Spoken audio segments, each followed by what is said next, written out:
Most business plans don't fail because the idea was weak. They fail because the person reading them stops believing the story halfway through. And the uncomfortable part is that this usually happens silently. No meeting, no feedback, just a closed document and the next founder in the queue.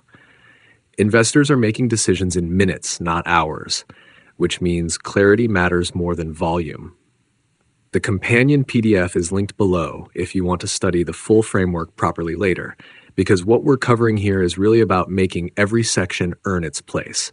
By the end of this breakdown, you'll understand exactly where investors lose confidence, what a business plan is actually supposed to accomplish, and the patterns that quietly destroy funding conversations even when the product itself is strong.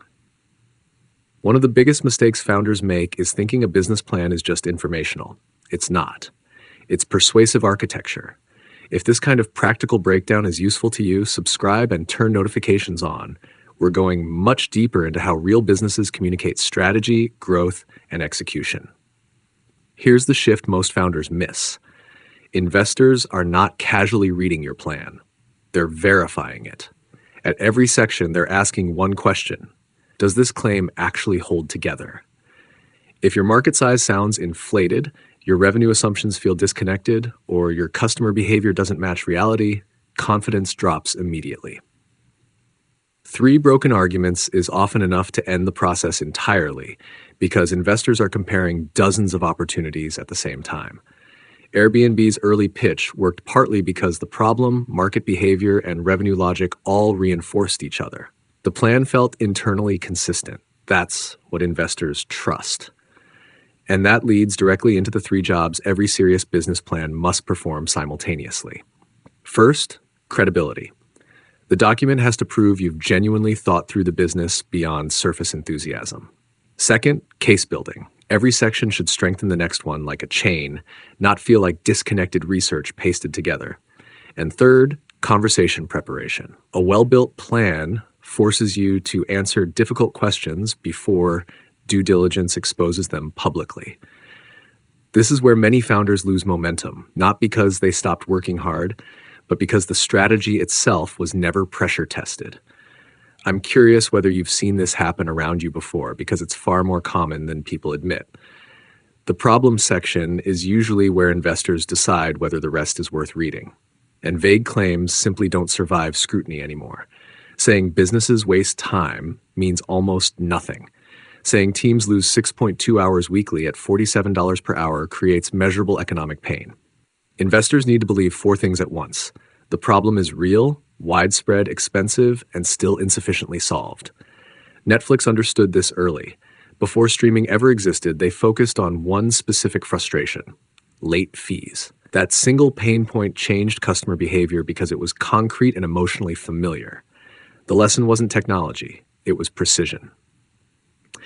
Now here's where real funding conversations often collapse. The executive summary creates confusion instead of momentum. Financial projections look ambitious but have no operational logic underneath them. And then there's the famous, we only need 2% of a $10 billion market argument, which sounds impressive until someone asks how you actually acquire customers. The dangerous part is that these mistakes often feel smart while you're making them. They sound strategic on paper, but collapse under basic questioning. If you've ever reviewed a pitch deck or business plan that felt disconnected from reality, drop your thoughts in the comments, because this is exactly where many businesses quietly lose investor trust. The final discipline is reading the entire plan as one connected document before anyone else sees it. Most inconsistencies don't exist inside individual sections. They exist between them. Your market assumptions affect revenue forecasts. Your go-to-market strategy affects operating costs. Your funding ask should connect directly to milestones. One useful test is the stranger test. Hand the plan to someone with zero context and see whether they can clearly explain the business, customer, revenue model, growth path, and funding need after one read. If they can't, investors probably won't either. Because ultimately, the world does not need more business plans. It needs more business plans that investors actually believe. Plans where every assumption supports the next one, every section survives pressure, and nothing important stays vague. Subscribe for more breakdowns like this, and if you want the deeper workbook and full framework behind everything we covered, you'll find the PDF linked below.